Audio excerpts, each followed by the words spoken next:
After my husband proposed, we had sex like crazy and I got pregnant. We had to speed up my marriage. Short story. I wished someone told me this back then. Nobody did. I just acted based on my emotion. But that was a long time now. So, singles, I'm going to give you sisterly advice. Having sex before marriage would not help in any way. You would say your case is different, but my case, I had my traditional marriage when I was 4 months pregnant before my church marriage. I was not comfortable in any way in my dress. I couldn't dance properly. When I tried to dance, somebody is pricking me. Family and friends were surrounding me and telling me, don't dance. You know you're pregnant. You know you're pregnant. It was not my dream kind of wedding. I didn't move. I didn't enjoy it. I was having hormonal issues and my emotions were all over the place. I couldn't just wait to go and sleep.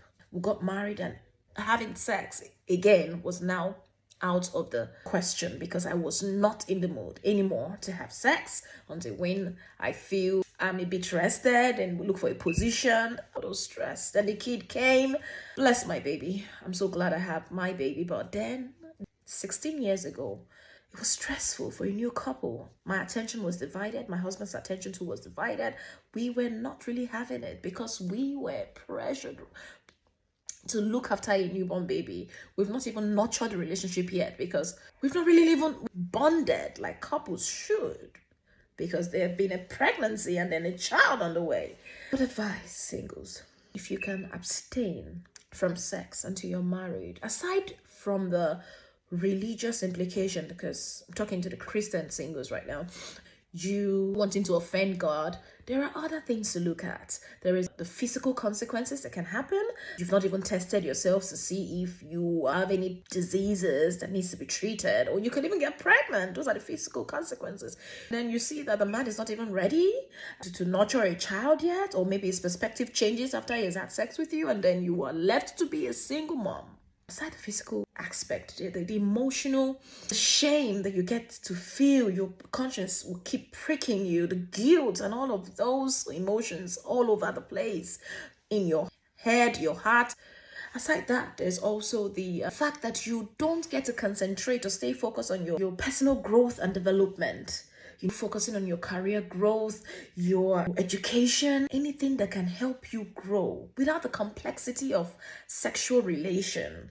You just stay in focus because you see, you'll be wondering if you keep having the sex and every time you want to have it, that's one thing with seeing. You keep wanting to do more and go more into it. You get addicted to it. And every time you keep thinking of the same person, wanting to be with this person and wanting to just have sex with this person. And when you get to meet each other, all you do is have sex. Ask each other, what do you bring to the table? How are you helping me grow? Because when we see, we just want to have sex and that's it. Then there is the relationship dynamics. The fact that this can also put pressure on you to want to get married. It could be someone that God has said, don't marry. Then you have sex and then maybe the pregnancy comes, or even without the pregnancy, it's just this obligation you feel towards this person, or, a tendency to just want to marry this person.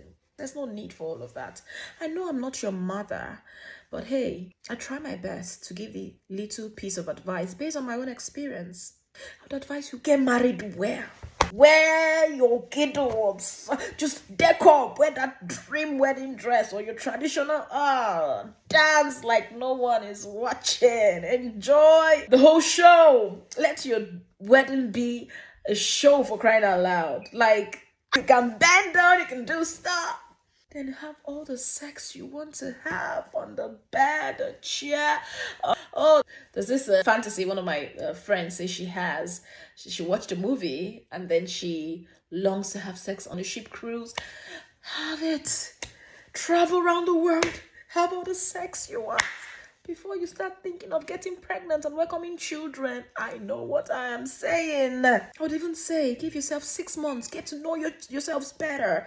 Bond more. Travel around the world as much as you can if you have the monies for it. Enjoy your honeymoon. Just enjoy yourselves. Get acquainted with yourself. Get compatible. Enjoy the first few months of marriage.